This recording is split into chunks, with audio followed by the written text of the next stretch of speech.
Hi, welcome to THR Presents. I'm Jackie Strauss here with Ellen Pompeo chatting about Good American Family. Hi, Ellen. How are you?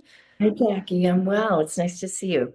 You too. So, you have been chatting about Good American Family for a while now because everyone wants to talk to you about this role and about this big change up for you. And I know you have said that if you were going to do something different from Grey's, you really wanted it to be different and something you could disappear into. And you also said that that opportunity didn't come along that often, which I think would surprise your fans and certainly people outside of the industry to hear that.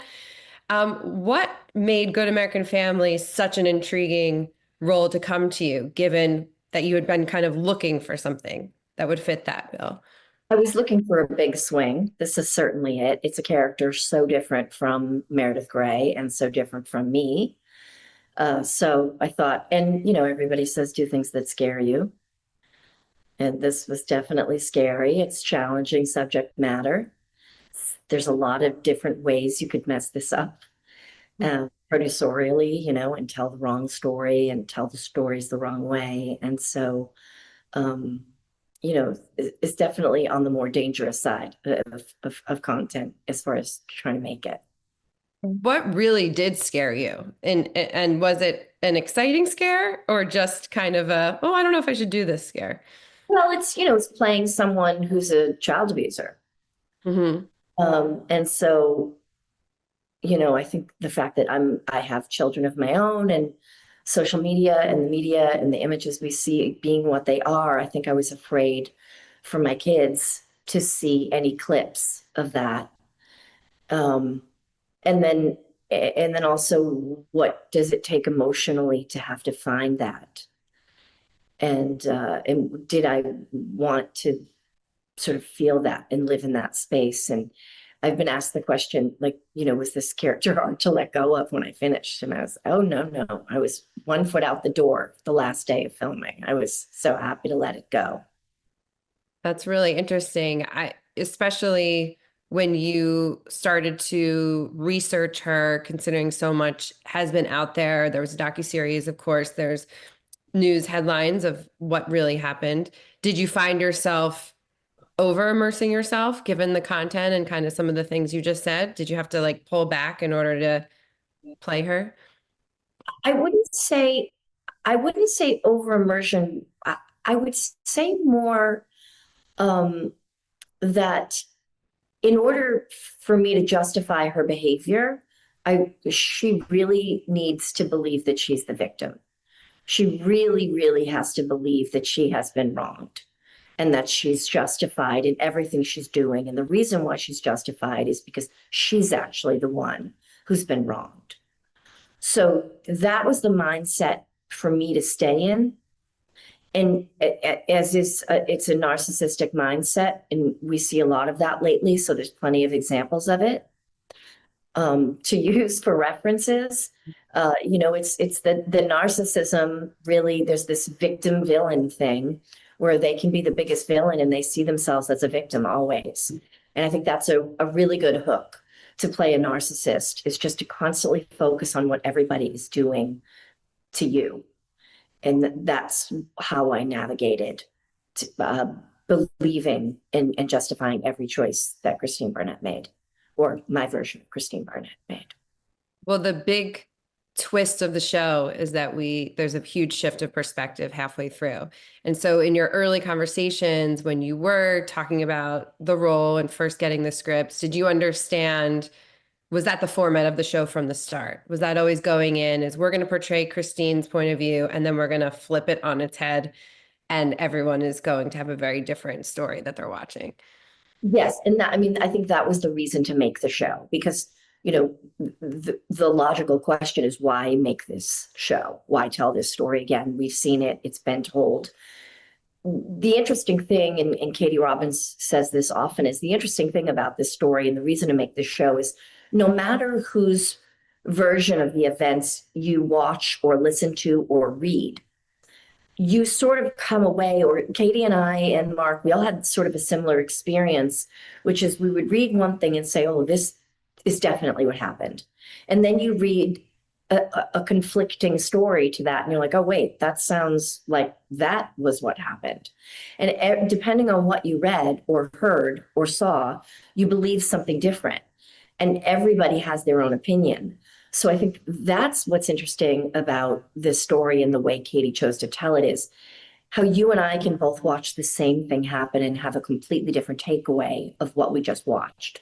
And that's a very interesting thing about human nature and how we see things, how we perceive things, what our own biases are, is another, really strong thing that we wanted to hit, which is, everybody sort of rushes to judgment. A lot of people rush to judgment about Natalia.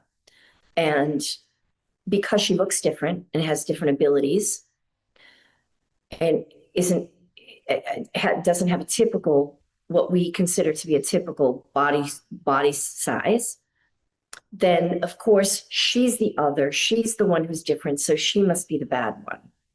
Meanwhile, she's a child, and you'd think that people would say she was a child and she's been mistreated, and that would cause you, if it were a typical child and she was mistreated and behaved badly, people may have more empathy. But is it because of her physical disabilities or difference of abilities, to give some diversity to those terms? Is it our perception of her that we assume that she's bad because she looks different than a typical child? And I think that's an interesting thing to do, is ask the audience to question, why do we believe what we believe? Are we biased? Do we have prejudices that we don't know exist? I mean, they call it unconscious bias for a reason. I think we all hold ideals and biases that we don't, maybe not so aware of. Because of everything you just said, finding the right Natalia was also very key to the show working. And I have seen you talk about when you and Imogen Faith Reed first met, you were on Zoom for hours. Do you remember what really clicked between you two in terms of how you each viewed the characters and what you wanted to portray? I knew, well, hearing, first of all, Imogen's, her demeanor, she was so easy to talk to. She wasn't nervous at all. And, a young woman that age, typically a lot of, if they've grown up with Grays and they've watched me a long time, they're sort of really excited to talk to me and get kind of nervous, which is completely understandable. And she was just so self-possessed and cool and could carry a conversation and wasn't distracted and knew exactly, why she was there, and to explain very succinctly what it was about her version of this story, that why it was important for her to tell. She doesn't have a lot of opportunities to play lead roles. And this was an amazing opportunity. And for her to get a real part that she could sink her teeth in. She's been on sets plenty. She's done a lot of background stand-in stuff, but doesn't have a lot of opportunities to get like lead speaking roles. And she was so excited to do this, so excited for the challenge, and really had a lot of conviction about telling a story for her community. This is such, as you mentioned, serious topic, serious material you guys are diving into, that I guess particularly for her was probably more challenging in the beginning and maybe more challenging for you towards the end. But given your experience of years on Grey's as a producer and years of being able to advocate yourself and really show other women in the industry how to advocate for yourself, what did you, I guess, take from your Grey's producer hat that you kind of brought over to set when it came to also being an executive producer here, in addition to starring?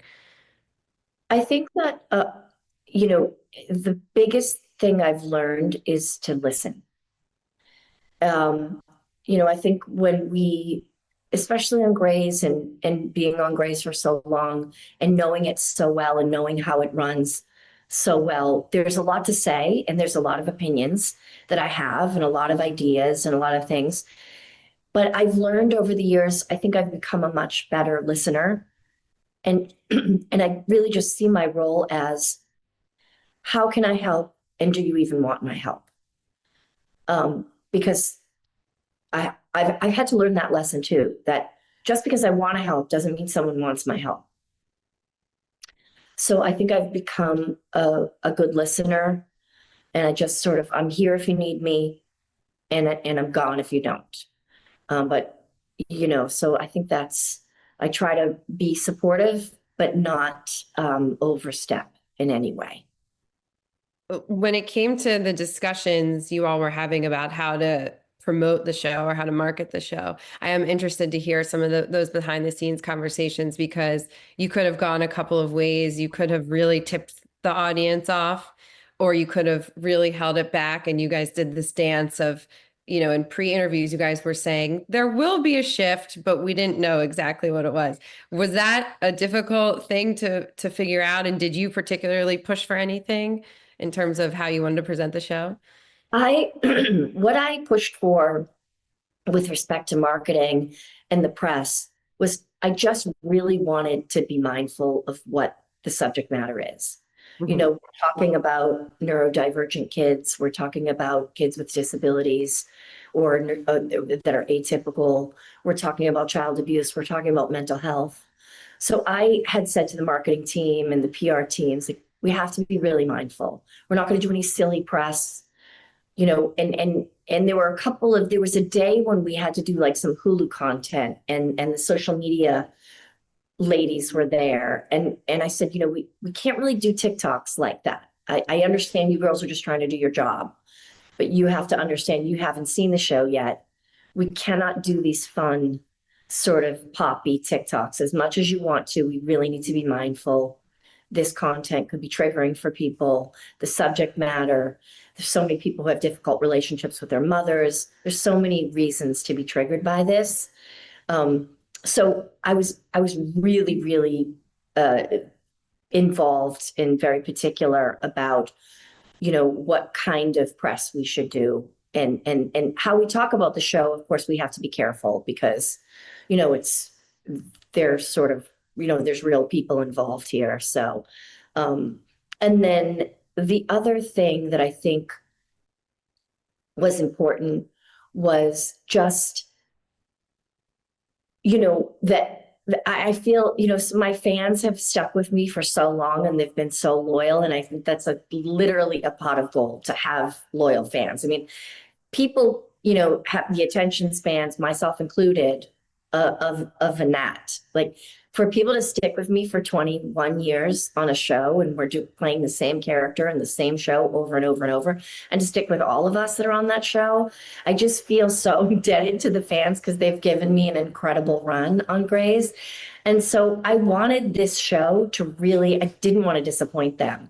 And so the element of surprise for me, to not reveal what the show is about and to not tell them that we were going to flip it, like, I wanted to entertain, the socks off them. I owe them that. They've been so loyal to me, and I really didn't want to disappoint. So I thought a nice twist would, is kind of what I owe the fans. Coming from the twisty, turny show on television, of course, we should have expected it. Shonda Land's icon is a roller coaster. Right. We really should have expected it. But I think that a lot of fans were definitely taken aback, enlightened, and certainly questioning themselves. And I have seen you talk about how you found yourself judging your character at one point and had to kind of step back. And I imagine that was particularly towards the end and maybe in the final episode. I also want to quote you as summing up Christine in the end. She's either fully committed or fully full of shit. And I thought that was a great quote from you. And now that you've had some space from it, and I don't know if you've watched it yet. I don't know if you typically are always watching all the episodes that you do. I've seen you talk a little bit about that. I have not watched Okay. the first episode because we did a big, like at the premiere, we did a big, screening with the whole audience. So I was sort of trapped there in between everything that I love. So I had to watch the first one, but I haven't seen any of the other episodes. It's just not, I don't know, it's just not, I don't need to hear myself more or see myself more. There's enough of me everywhere, I think. Well, having filmed it and having thought about it, I'm curious where you've landed on her. And I guess what is some of the acting tricks that you went through in order to separate yourself so you weren't judging her while you were playing her, while the cameras were on? I think the answer to that is sort of how I started the conversation by saying, like, just, I really think narcissists completely believe their own bullshit. Like you can't even think about anyone else long enough to ask the only way a narcissist can think of other people is how they're hurting them. I did a deep dive on all the forms of narcissism. I read a lot about um, the different fractions of narcissism. And I think that just everything has to circle back to you. And so you can only relate to people in the way that they're affecting you in your life. So there isn't even any thought given to your own behavior because they're just so focused on, look what you made me do. I didn't do this. You made me do it. So that mindset was super helpful for me. I know for this show, you did not reach out to the people you were portraying. I'm curious, have you heard any sort of a response? This is even Natalia, she was very vocal when the docuseries was airing, but we haven't really publicly heard from her. But have you gotten any murmurings on the back end? I haven't heard anything. That's so interesting. Did you have any questions that if you did have Christine or Natalia in a room, you would have liked to ask or are still thinking about?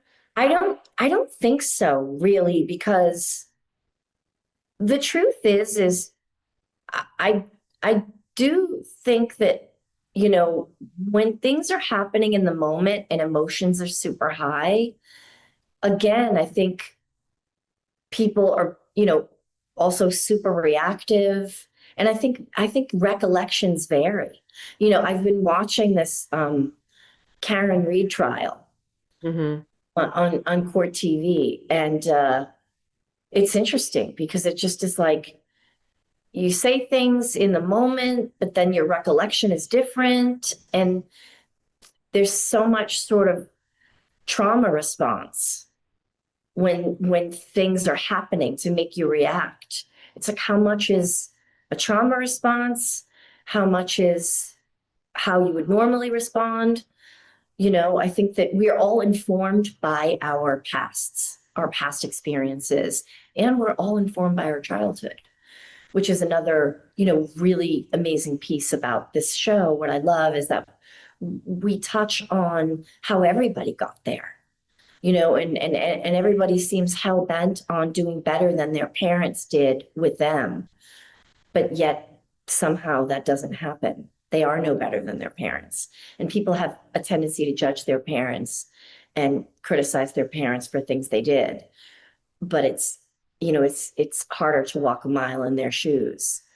And Hmm. I liked that, also the idea of that we're all very, very informed by our childhoods and our past experience. Even if it isn't our childhood, if we go into a relationship and we've had a couple of bad relationships or abusive relationships, one thing that, a new relationship does might trigger you, and they didn't intend for you to receive it that way at all, but because of your past trauma, you receive it in a certain way and you react in a certain way, and then that person is going to get defensive, and how could you think I did that? And it's just, our past informs our present so much. And I think that's an interesting thing to play as an actor. The all of this required that viewers stuck with the show to the end. They would have obviously had a very different opinion if they stopped at episode 3 or 4 and would seen, everything you're describing in a very different light. As a producer, I'm sure you get feedback from Hulu. We know it's a rating success, so maybe you have a little bit more data and you get to see that people really stuck with the show. But when you also see this social media conversation and like you described, really surprising people who, as they hit that point in the show, how did that make you feel that people were not only watching but really engaging with the story you guys were telling? Oh, it's just like, thank God. I mean, if my first thing after Grays was, a total dump, it would, it would have been pretty embarrassing.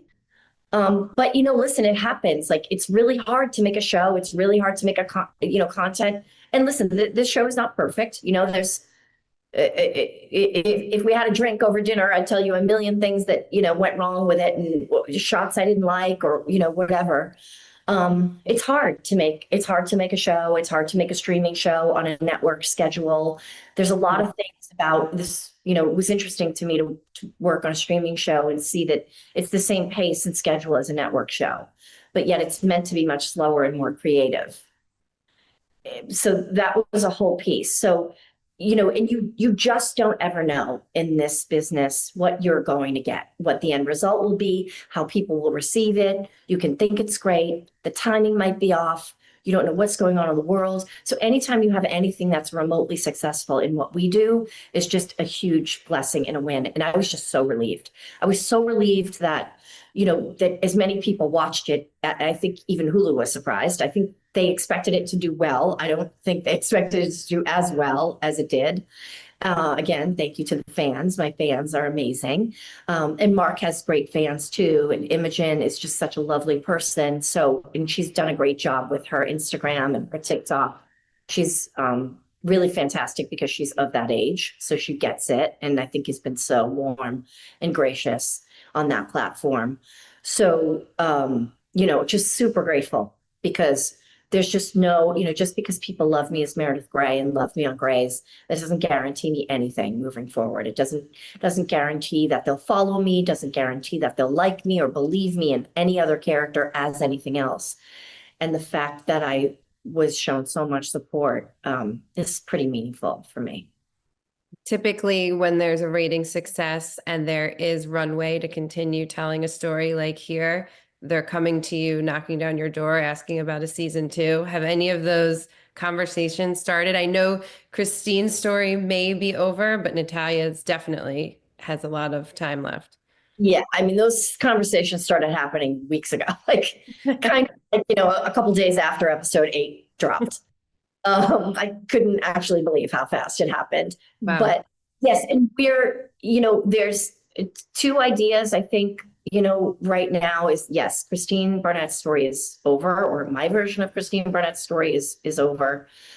And I think what we're trying to decipher is there a good enough reason to continue on with this story, or do we pivot and do an anthology and do another story next season? And I'm not going to tell you the story that we're thinking about, but it's awesome. And that's what I really want to do. I want to do an anthology because I think that the story that we have lined up is so good, specifically for the way we do this show and switch perspectives. So that's my choice, is to do an anthology. We have a couple more meetings about it, and ultimately, I guess it's up to Hulu who pays the bills. And an anthology could give you room to play a new character, presumably, right? I don't think I would be the lead in that show because I don't think I'm right for that character. So it would be more as a producer. Katie and I, who wrote Good American Family, were also we sold another idea to Hulu. So we're developing that as well. So we've got a few different things that we're bubbling. That's very exciting. I remember at the very beginning, Katie talked about how your casting was so key because they needed someone as beloved as you. So I think when you think of Ellen Pompeo, you think of beloved. Now we think of villain and beloved. So would you think you have succeeded in disappearing into your roles, and that are more doors opening for you even since the show? Definitely. Yes. And I'm very grateful. And I'm just gonna take my time and really, just see which of the stuff in development comes to the surface first, and which one I'm feeling the best about. What excites me the most about the character? It's really just got to be about the character. So we'll see.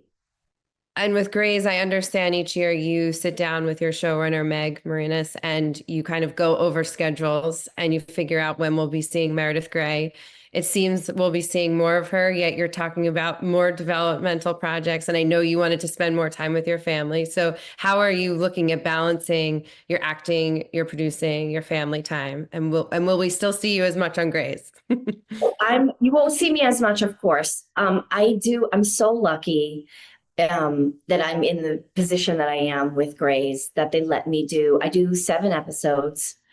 Um, and I really just do a few days. I do a few days an episode and I only do 7 episodes. So I give Grace like, I think it's probably, I don't know, maybe 20, 25 days or 30 days a season. Um, it's 3 days an episode. Well, it's 3 days an episode, and I do 7 episodes. So it's roughly 3 or 4 days an episode, and I do 7 episodes. So I guess like 20 days, 25 days. Hmm. Um, they typically they do like me to do the beginning, the middle, and the end, Hmm. so that I'm never gone for too long. So that's the only challenging piece to navigate is, but again, it's not that challenging because I do, a few days in the beginning and then a few days in November, and then I do few more days in March. So it's never really that bad. I do like 6 days in September, 6 days in November, and 6 days in March for the finale. It's pretty easy. And make it all work. Well, this was quite a cliffhanger finale, so we'll be very excited. We know Meredith is alive, so we know she's returning. We don't know who else is alive. That was a big cliffhanger. But before I let you go, we are talking about the success of this show, and it's also in contention for the Emmys. And I did want to ask you how it would feel to be recognized by the industry, by the peers, if the show were nominated and recognized. Wow, it would definitely feel great at this stage. I've said before, and I really meant it, that on Grey's, you really sort of only get an opportunity to be nominated for things in your first few seasons, and so that time had clearly passed, and I didn't crave that kind of recognition. I craved the sort of financial and job security situation more than I did critical accolades. That's why I stayed on the show. Because you're on a show season 10, you're never getting nominated for anything except the People's Choice, which I've been so lucky to get a bunch of those. But so had I been a sort of critically acclaimed, chasing that, I wouldn't have stayed on Grey's for so long. So it wasn't always the most important thing to me. But now that I'm doing something new, I think that it would definitely probably help me, sort of in this new chapter of this next chapter of my story, moving on from Grey's, doing other roles. I think it's okay to like want a little trophy now. I think so too. I think so too. Thank you so much. I hope you get that trophy. And thank you for joining us with THR Presents. Goodbye. Bye.